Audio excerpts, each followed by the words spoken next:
aduna noon juuti ha yettima dañal yaaji gueɗe fof mbawi heɓede kadi en keewi nde hinde feccete nde en potani ni hewde si mbeɗon gandi Fuuta adi hodde ko godo e gueɗe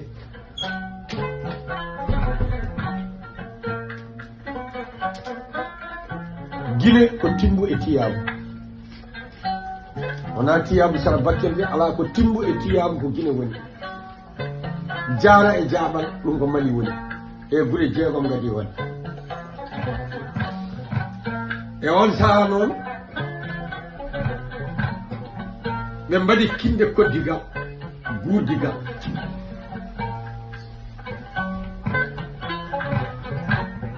addi ha so galle ɗe diide caali waɗe walla so wuro ɗo diide caali waɗe holko caali firfirti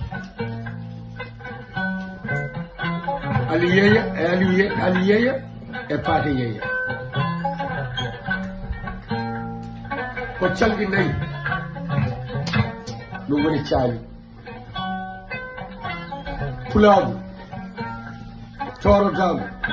ceɗɗaagu cubalaagu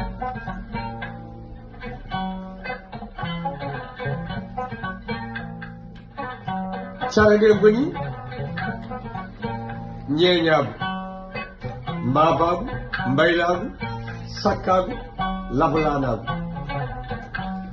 woni leƴƴi jeetati ɗi leƴƴi gadi fecceede e hokkeede e haɗe njawanaagu yalti koye fulaagu ɗum ko jaawɓe kaɓte koye mumen nde jaawɓe kaɓe woɗaade jaawo gooto e maɓɓe haaltino e sirlu maɓɓe ɓe kaɓe ɗum ɗo jawande jalti e nder fulɓe koɓe fulɓe ɓe gonno lawɓe worworɓe ko fulɓe ɓe jaa e ladde ɓe ngalda e labbo heen gooto hollingoraaɓe biyeteɗo Mamadou Dimma hollingoraaɓe soppi leɗɗe waɗi pippilleje waɗi mana boɗɗi waɗi wunude ɓe mbi oɗo kam ko goro waɗi goro goraaɓe tan waɗi goro goraaɓe ɗum woni labbo goro woro ko pullo o wona labbo ko labbo laana ngawlaagu kode almanagal yetti e laamu toronɓe awlu ɗum e jol fu ɓe ngare meɗen nde ɓe ngari ɓe tawi askitte tan ko pullo jawanno kamɓe noon ɓe gaskin leƴƴi Fuuta fof mbi ɗede kam ngawli Fuuta fof ɗum addi ngawlaagu ha ƴeewi ha hande jettoɗe awluɓe fof ko jettoɗe jol fu jooɓen mbuumen ñaƴen mbayi en sek en maccugagu wodani ko ɓuuri ana doole fof waɗe maccuɗo hade men wadde maccuɗo nden so kew waɗi maccuɗo ma ko denɗe ɗi gorgol ma on huttantuma on waɗanma ɗo waɗene joni noon mbaɗɗen maabo ko maabo nafata sañji comci yimɓe ne maɓoro o ɓalli mumen mahlode yimɓe ne mbaɗe ndiyam ne jara wiya maabude wayilɓe mbaylata kaaƴi yimɓe mana ene mbatta jamɗe waɗe labɗe waɗe fetilaji waɗe mana ene silameji waɗe mana ko hutorte wiya ɓeede ko waynoɓe kaaƴe ne mbatta jamɗe wiya wayilɓe lawɓe lawoto leɗɗe naata e nder suuta leɗɗe kiiɗo de ne wona mbalka kiino wona laana kii ferata kiiɗo de ko ñawti ɓe lawo hen gooti ɓe jaltina ɓe gara ɓe lawo nder o wiya lawɓe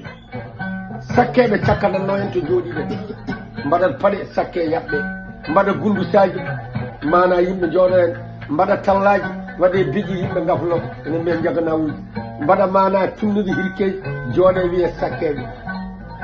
ɓe goni care caaliki e calɗi men ɓe ga nayo e ɓe ga nayo ɗum woni Fuuta joni noon ɓe mbaɗi hen jommu ɓe mbaɗi hen ñeñagu e dimagu pour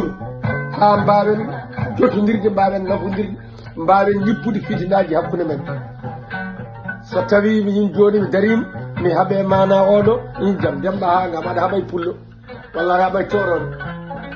an toroɗo nemo kaɓatama so wona maɓe haala ka fiɗi hen so jomum ne resoya yaada ñeeño wona ɗemgal mum so dimmo ñeeño kadi resoya nawa dimmo wona ɗemgal mum ko gossodiral wonno on jamanu so ɗum alano en mbawa yaade joni noon aduna o ƴeeri ha yettima nde yettiɗo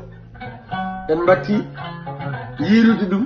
ko feccude leñol ngol ala ko ɗum renno on jamanu eyyi minen ko min nani